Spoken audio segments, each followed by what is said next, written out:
Hey, this is John, and you're watching Dragons and Flagons. Today I'm going to continue our exploration of the Wizards of the Coast anthology book Keys from the Golden Vault with the adventure Reach for the Stars. In this third level adventure, you'll be tasked with retrieving the Celestial Codex from a mansion controlled by a far realm entity called Krokomar, while also trying to free Marcos Delphi from its control. But be warned, body horror is a reoccurring theme in this adventure, so make sure to discuss it with your players and their level of comfort with these elements before diving in. And as always, I'll be covering plot, characters, magic items, monsters, gameplay mechanics, so consider this your spoiler warning. If you're planning on playing this adventure soon, you may want to come back to this video later. Before we dive into this adventure, let's talk about how the Golden Vault comes into play. If you're playing using the Golden Vault as the patron, the characters will receive the key, a golden key that opens a musical box. Inside, they'll hear a message from Vassal Talistrom, a sage who works with the Golden Vault. He informs them about the theft of the Celestial Codex, a dangerous book of rituals, and asks them to go retrieve it from the Delphi Mansion.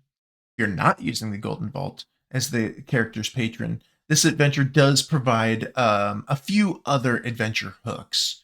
One of the options is you can get hired by Vassal himself, who is worried about his friend Marcos Delphi, the nobleman who stole the book.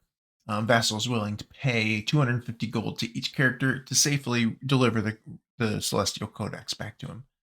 Another option is that the characters are hired by Marcos's family.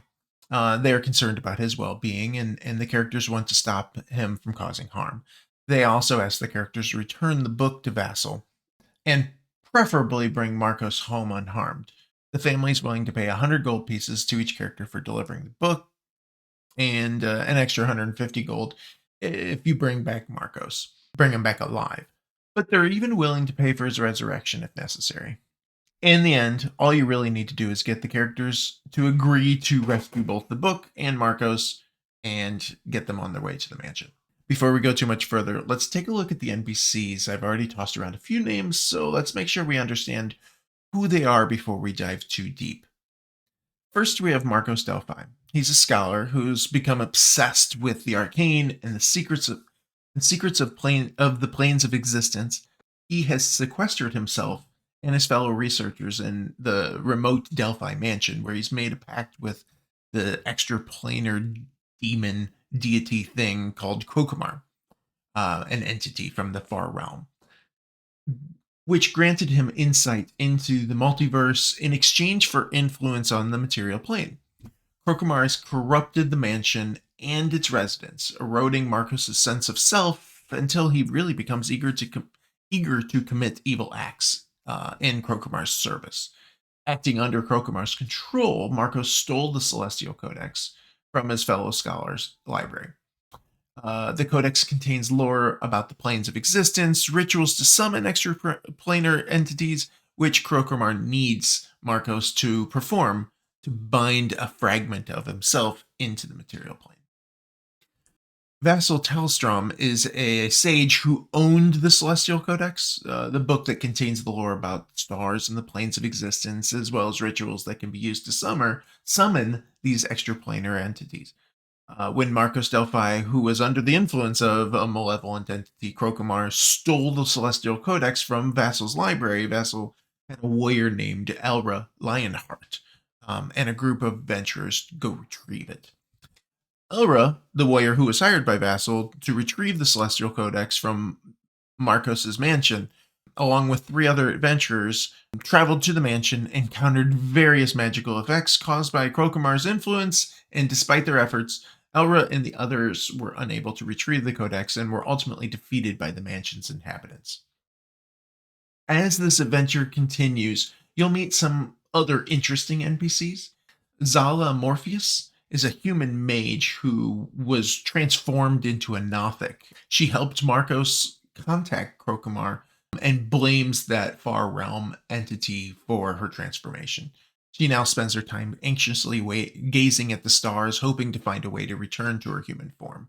There are other various NPCs within the mansion, some named, some unnamed, but all serve to provide additional information really just to push the story forward. So, with the NPCs, the main ones out of the way, let's get back into the story a bit.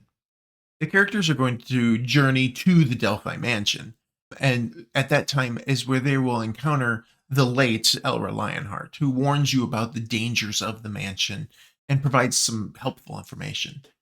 They have the choice to go to Elra's camp, which is right outside of the mansion. It contains a backpack with a map of the mansion and some notes that they had. Elra's spectral head can accompany the characters as they explore the mansion and providing advice if needed. The notes mentions Marcos's room on the third floor and a cavernous room with four large crystals, as well as a password to unlock the mansion's windows. Ultimately, the characters are going to need to reach the mansion um, and find out that it is a large three-story alabaster mansion built by the Delphi family, a noble family known for their academic studies in the multiverse. The mansion is located in a forest pretty far from civilization. It has ceilings that are 20 feet high, unlocked doors, continual flame spells to add light. And the windows are under the effect of an arcane lock spell, where the with the password of Crocomar to circumvent magical locks. To complicate things further, the Delphi mansion experiences eldritch surges due to the influence of Crocomar. Certain rooms are more affected than others, and when creatures cast spells or enter rooms with those surges, the roll is made on a table to see what influence manifests in that location. The surges last for 1 hour, and rolling on the table while there's already a surge in effect causes the current surge to end. The tables include such things as difficult terrain, doors and windows that start biting at you, illusionary magic, and the appearance of an animated shadow of the creature that caused the surge. The mansion as a whole really kind of runs similar to the Curse of Strahd Death House, um, where the characters run around a large mansion, discovering clues from room to room, finding out more information to get to the end. In this case, Marcos and the big bad evil guy. Ultimately, they're running around and looking to find out what they're in store for. The building consists of 3 stories, a basement, and an underground ritual room. See if I can pull up the map here. Yeah. So as the characters move from room to room, they're going to encounter quite a bit of different things: monsters, mimics, and animated armor, rugs of smothering, those type of things. Even psychic gray oozes and ghouls, all of which will happily attack you when they see you. On the other hand, the characters will also encounter quite a few things that aren't really enemies, but will defend themselves if necessary. These include Zala, who we spoke about earlier, as well as like cult fanatics and named and unnamed. That really their purpose here is just to study the far realm. They're continuing their research, and they don't care about the characters unless they're attacked. So as your characters progress through this dungeon, this mansion, they're going to encounter different people, and depending on their play style, they may either attack or not.